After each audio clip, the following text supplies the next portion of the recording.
ഭയങ്കര കാര്യമായിട്ട് Japanese mango sandwich ഉണ്ടാക്കാൻ വേണ്ടിയിട്ട് ഇറങ്ങി പുറപ്പെട്ടതാണ് കേട്ടോ.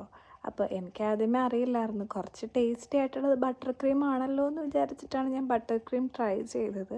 അപ്പോൾ അതാദ്യം വിപ്പൊക്കെ ചെയ്ത് എടുത്ത് കഴിഞ്ഞു. പക്ഷേ എൻ്റെ കയ്യിലുണ്ടായിരുന്ന മാംഗോ പകുതി കട്ടായി പോയിട്ടുണ്ടായിരുന്നു.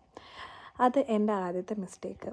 അതിനുശേഷം ഞാൻ പിന്നെ രണ്ടാമത് ഇതിനകത്ത് ബട്ടർ ക്രീമൊക്കെ തേച്ച് സെറ്റ് ചെയ്ത് അതിനകത്ത് ക്ലിംഗ് റാപ്പ് ചെയ്യാനായിട്ട് ഞാൻ മറന്നു എന്ന് പറഞ്ഞാൽ കവർ ചെയ്ത് വെക്കണമായിരുന്നു സംഭവം. അത് പ്ലാസ്റ്റിക്കിൽ അതും ഞാൻ ചെയ്തിട്ടുണ്ടായില്ല. അതെൻ്റെ രണ്ടാമത്തെ തെറ്റ്. ഇപ്പോൾ ഇത് ഒരുമാതിരി സെറ്റായെന്ന് ഞാൻ വിചാരിച്ച് സംഭവം ആ ബ്രെഡ് സ്ലൈസും കൂടെ വെച്ച് ഇത് ഇത്രേ ഉള്ളൂ. ഇതാണ് മാംഗോ ജപ്പാനീസ് മാംഗോ സാൻഡ്വിച്ച് എന്ന് പറഞ്ഞിട്ടുണ്ടെങ്കിൽ 2 സൈഡ് ബ്രെഡ്, പിന്നെ അതിൻ്റെ ഇടയിൽ ക്രീം, ഉള്ളിലൊരു മാംഗോ.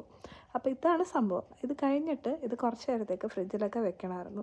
എൻ്റെ ആക്രാന്തം കാരണം ഞാനത് വെക്കാനായിട്ട് മറന്നുപോയി. സംഭവം ഞാൻ കറക്റ്റായിട്ട് കണ്ടിട്ടുണ്ടായിരുന്നില്ല. ഇതിന് ശേഷം സംഭവിച്ചത് എന്താണെന്ന് പറഞ്ഞിട്ടുണ്ടെങ്കിൽ നിങ്ങൾ കോമഡിയാണ്, ചിരിക്കരുത്. ഭയങ്കര കാര്യമായിട്ടൊക്കെ കട്ട് ചെയ്തിട്ടുണ്ടെങ്കിലും എനിക്ക് കറക്റ്റായിട്ടൊന്നും കിട്ടിയില്ല കട്ട് ചെയ്യാൻ വേണ്ടിയിട്ട്. അപ്പോൾ അതിന് ശേഷം നമ്മൾ കട്ട് ചെയ്തെന്ന് പറഞ്ഞിട്ടുണ്ടെങ്കിൽ പിന്നെ ഇത് ഞാൻ അതിൻ്റെ സൈഡിലൊക്കെ ക്രീമൊക്കെ തേക്കാൻ വേണ്ടിയിട്ടൊക്കെ ഇരിക്കും കേട്ടോ.